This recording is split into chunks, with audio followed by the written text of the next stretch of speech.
Kaptai lake বাংলাদেশের পার্বত্য রাঙ্গামাটি জেলায় অবস্থিত এক অপূর্ব সৌন্দর্য লীলাভূমি। দেশের সবচেয়ে বড় এই লেকটির নীল জলরাশিতে কায়াকিং করার মজাও কিন্তু আলাদা। তাই আপনারা যারাই রাঙ্গামাটি ঘুরতে আসেন তারা অবশ্যই কাপ্তাই লেকে কায়াকিং করার চেষ্টা করবেন। তা নিয়ে বিস্তারিত বলছি। কাপ্তাই লেক আয়তনে অনেক বড় হওয়ার কারণে এখানে কায়াকিং করার জন্য অনেকগুলো জায়গা রয়েছে।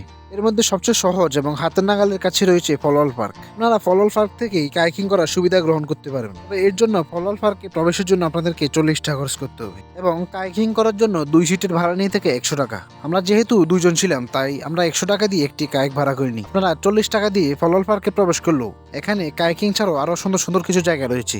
আর বাচ্চাদের জন্য রয়েছে অনেক ধরনের বিনোদনের ব্যবস্থা, যা নিয়ে বিস্তারিত আমার একটি ভিডিও রয়েছে, যা উপরে আই বাটনে অথবা ভিডিও ডেসক্রিপশন বক্সে পেয়ে যাবেন। আমরা এখন কায়াকিং করার জন্য নিচের দিকে নামছি।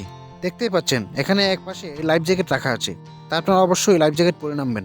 তো আমরা এখন কায়াকে উঠে গেলাম এবং কাপ্তাই লেকের ফলওয়াল পার্কের এই অংশ থেকে বের হয়ে বাইরের দিকে যাচ্ছি। যেহেতু আমরা সাঁতার জানি তাই আমরা আমাদের লাইফ জ্যাকেটটি খুলে সামনে রেখে দিলাম এবং আস্তে আস্তে কায়াকিং করতে করতে কাপ্তাই লেকের মধ্যখানের দিকে যাচ্ছিলাম। কিন্তু কাপ্তাই লেকের পানিতে অনেক ঢেউ, তাই প্রথমে একটু সমস্যা হচ্ছিল, তাই আস্তে আস্তে মধ্যখানের দিকে যাচ্ছিলাম। যখন কাপ্তাই লেকের মধ্যখানের দিকে গিয়েছিলাম তখন কায়াকিং করতে খুবই আনন্দ লাগছিল। বুঝতে পারছেন, সবাই নিজেদের মনের আনন্দে কায়াকিং করছে। তাই অবশ্যই যারা রাঙ্গামাটি আসবেন তারা অবশ্যই এখানে কায়াকিং করে যাবেন, না হলে আপনারা কাপ্তাই লেকের গভীরতা বুঝতে পারবেন না এবং কাপ্তাই লেকের যে আসল সৌন্দর্য তা বুঝতেই পারবেন না।